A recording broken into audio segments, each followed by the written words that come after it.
Olá, sejam todas muito bem-vindas, sejam todos muito bem-vindos. Este é o Espiritismo Simples, o seu podcast sobre a doutrina espírita de forma simples, como ela deve ser. Em nosso episódio de número 23, vamos falar sobre previsão do futuro.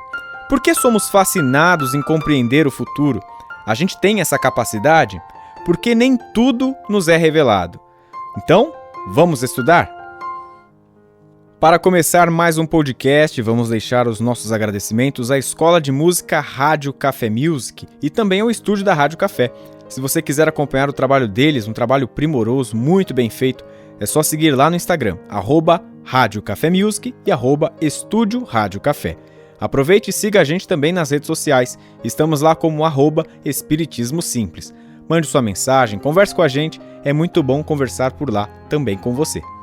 Aproveitando esse momento, gostaria de deixar aqui a indicação de um podcast de um grande amigo que é o Vini e também o Gui, que se chama @SobretudoNerd. Lá no Instagram estão como @SobretudoNerd. Se você quiser procurar tanto no Spotify quanto no Deezer, em outras plataformas, se você gosta de um conteúdo sobre nerd, sobre essas questões aí muito bacanas que envolvem esse universo nerd, então só acompanhar o podcast dos meninos, Sobretudo Nerd. Entrando agora, então, no tema do nosso podcast, o episódio de número 23. Nós somos fascinados em compreender o futuro desde que tivemos os nossos primeiros conhecimentos de tempo, né? Por que isso acontece? Por que a gente tem essa vontade tão forte de tentar entender o que vai acontecer logo mais? Elencando alguns pontos, eu considerei que acho que a ansiedade é um dos pontos que a gente tem que considerar, né? A gente fica muito ansioso para ver o que vai acontecer na nossa vida e isso acaba gerando esse movimento, esse pensamento constante sobre o nosso futuro. Além disso, insegurança. Por estarmos inseguros com alguma coisa que acontece com a gente hoje, às vezes até no nosso inconsciente, a gente cria esse hábito de ver o que vai acontecer logo em seguida. Terceiro ponto, controle da situação. Muitos de nós temos esse hábito, né? De que a gente tenha controle de todas as situações possíveis. Então, essa questão da imprevisibilidade que a gente coloca, ela nos assusta em alguns momentos. A gente quer saber sempre o que vai estar adiante e a gente quer controlar até mesmo isso, até o que a gente nem sabe.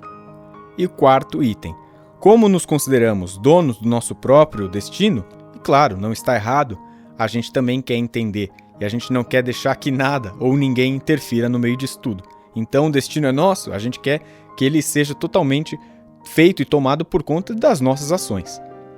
E pensar dessa forma, pensar, vislumbrar, imaginar o futuro, é saudável? É correto?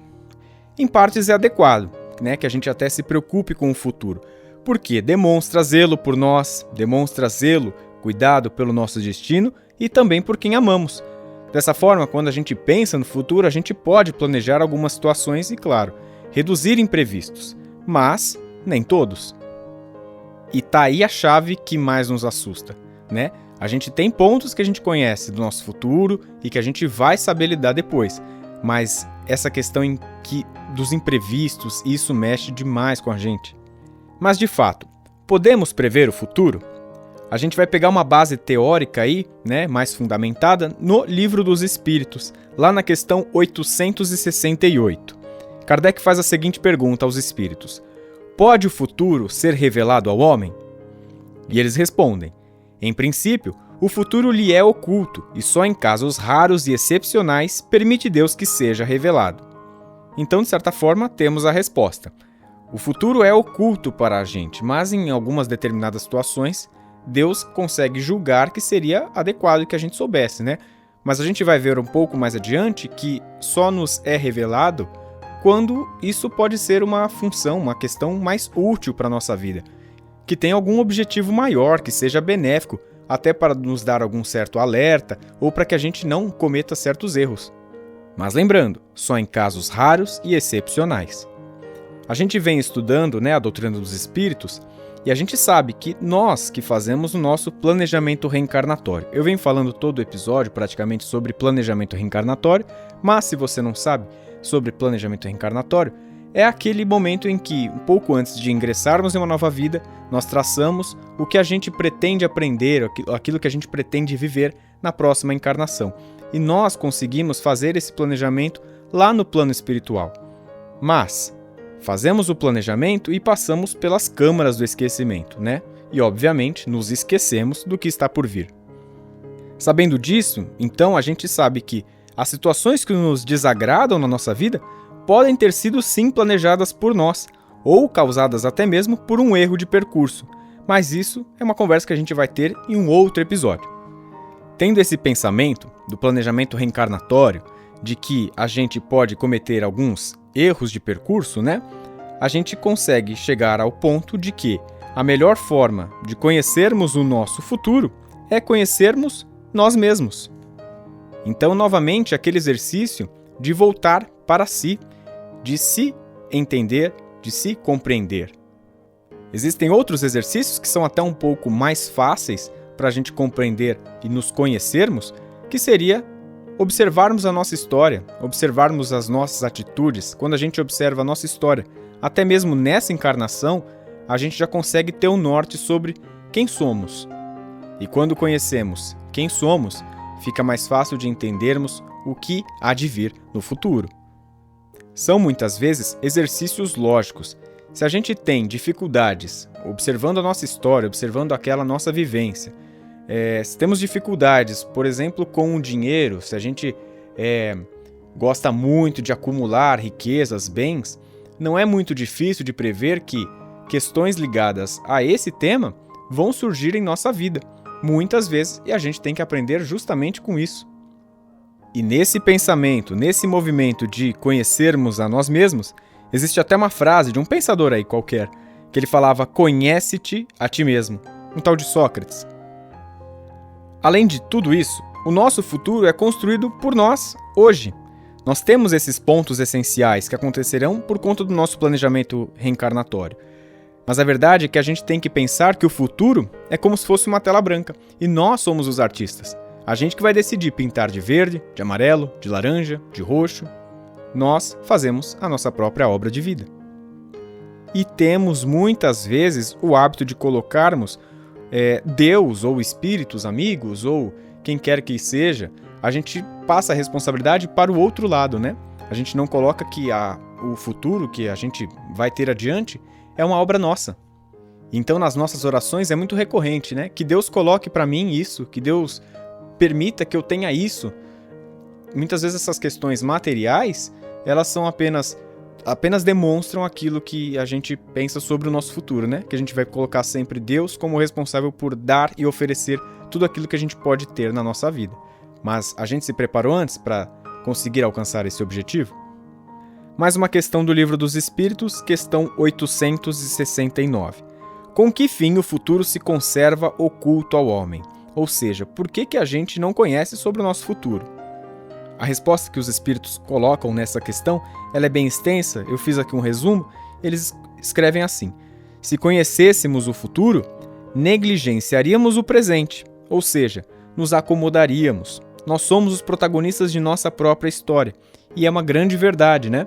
Se a gente já soubesse aquilo que vai acontecer no nosso futuro, eu já soubesse que eu vou ter um emprego incrível, que minha família vai ser maravilhosa, eu vou viver em outros países, coisas desse tipo, a gente simplesmente iria ficar acomodado, a gente não ia correr atrás de um trabalho, a gente não ia se dedicar para que tivéssemos uma família harmônica, com uma educação boa para os nossos filhos e coisas nesse sentido. Então é com esse propósito que a gente não saiba o nosso futuro para não nos acomodarmos no nosso presente. E aí, sobre essa questão, né, de conhecer o futuro, acabam chegando questões ligadas, por exemplo, a algumas práticas, tais como o tarô. E aí vem uma questão: o tarô é uma prática adequada? Qual a relação dele com o espiritismo? A resposta é clara: a relação é zero. A doutrina dos espíritos não tem nada direcionado com isso, né? Não tem nada relacionado, mas a doutrina dos espíritos muito nos ensina sobre como lidar com o futuro. E por que não é aconselhável que nós consultemos tarôs e adivinhos ou coisas nesse sentido? E a resposta é porque até mesmo espíritos maldosos podem se aproveitar deste médium, né, dessa pessoa que faz essa prática do tarô ou de outras situações que a gente possa prever o futuro, e se aproveitar dessa situação para nos enganar. Então a gente pode ter tido aí uma desavença em vidas passadas com algum espírito que já está desencarnado, e ele, nesse momento que percebe que a gente se aproxima para compreendermos o nosso futuro, ele pode indicar um outro caminho que pode nos atrapalhar. De uma forma geral, a principal lição desse episódio é que nós devemos viver cada dia de uma vez, com tranquilidade. E a frase que eu deixo é: quem olha somente para frente, tropeça. Vamos então fechando praticamente mais um episódio, que a gente tenha consciência, de que o futuro é uma obra que a gente vai realizar agora no nosso presente. Vamos dar tempo ao tempo, não vamos deixar que a insegurança tome conta da gente, nem que a ansiedade se apossua, Vamos viver cada dia de forma bem devagarzinho e, claro, tudo vai se ajeitando e quando tiver que acontecer alguma coisa, tenha certeza, vai acontecer. Esse episódio foi gravado com o apoio do Livro dos Espíritos e do programa Visão Espírita da TV Mundo Maior. Os trabalhos técnicos de mais um episódio foram feitos por Fernando Teixeira. Eu sou o Bruno Sereno, este é o Espiritismo Simples. Um grande beijo no seu coração e fique com Jesus.